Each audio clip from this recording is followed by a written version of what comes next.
want to talk about the government. They're talking about a revolution nonetheless, in the way it works with vulnerable families. So I want Tim McIndoe to explain this revolution. What is it? Well, it's about ensuring, as part of our Better Public Services commitment, which is a major thrust of the government, that we are delivering an evidence-based and outcomes-focused model for the delivery of services, particularly to vulnerable children. What does that mean? What does that mean? Evidence-based? Well, finding out what works and funding that.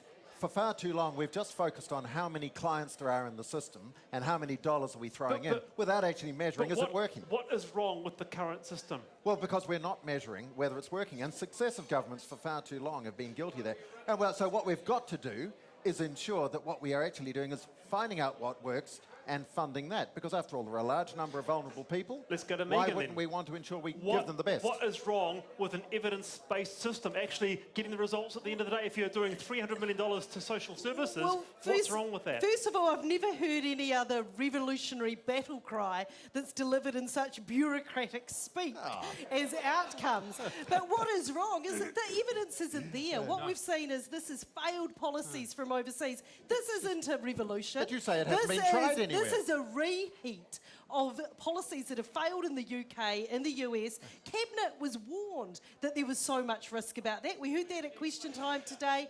Risk that the evidence, if you're going to talk about evidence, these haven't worked. You have a look, you have Goldman Sachs that are investing in these where they think they can make a profit, and you're seeing things like the Peterborough prison in the UK So the where no they're not party getting says their this payment. is as good as it gets. And it's not. What you're doing is failed. There's It's your not. evidence. Evidence It hasn't based been tried don't yet. How can it work. possibly have failed?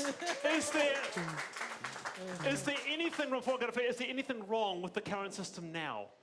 Of course there are things we can do to better the current system. Nobody is saying that. But what we're saying is that if you really are going to say that you want to make things better, don't take things that we've seen overseas that Cabinet, your own Cabinet, is getting advice about that it doesn't work and there's so much risk. What do you think about this? What do you think about, and what is wrong in the final instance if a private company like Serco comes in and bids to tenders and they do a good job and the outcomes, the KPIs are fulfilled? What is wrong with that? Serco is an example where we can look to the rest of the world and see that they haven't performed. And if you ask... What about Wirri? What about the prison there? Well, they haven't performed. I mean, just in the House today, we were told that Serco's, the abuse rates amongst prisoners in the prisoner abuse. Yeah, is the highest in the country. So it's not working.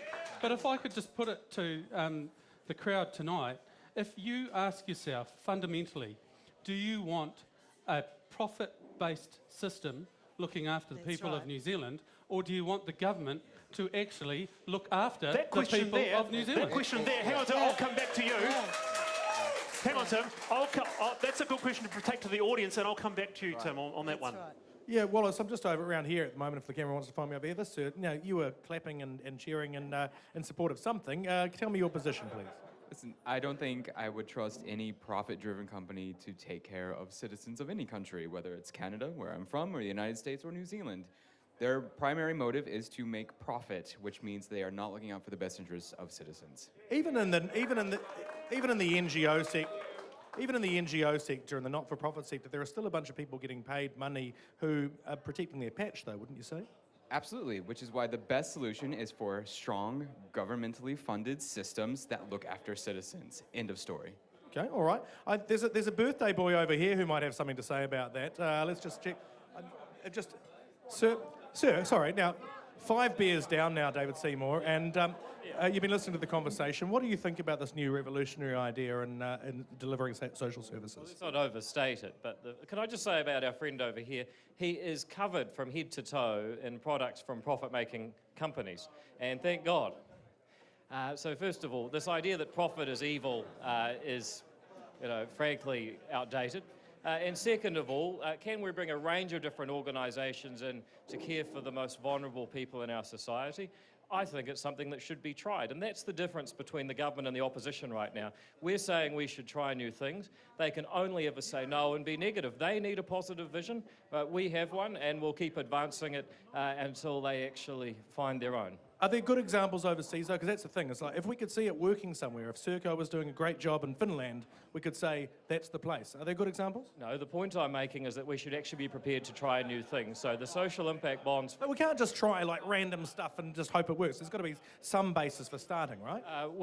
If that's your basis, we'd never try anything because you'll never have absolute certainty. But the fact is that social impact bonds in the UK, for instance, so far have shown themselves to be promising.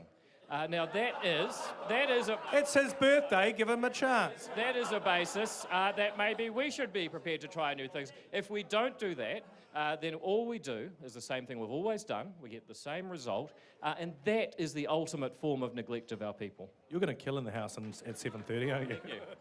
Thank you. Back to you, Wallace. All right, let's give Tim McIndoe a chance to respond to what's been said. That Canadian gentleman. Yeah, well, Wallace, I'd say it's not about profit, it's about eliminating waste and improving the delivery of services. Now, why wouldn't you want to do that?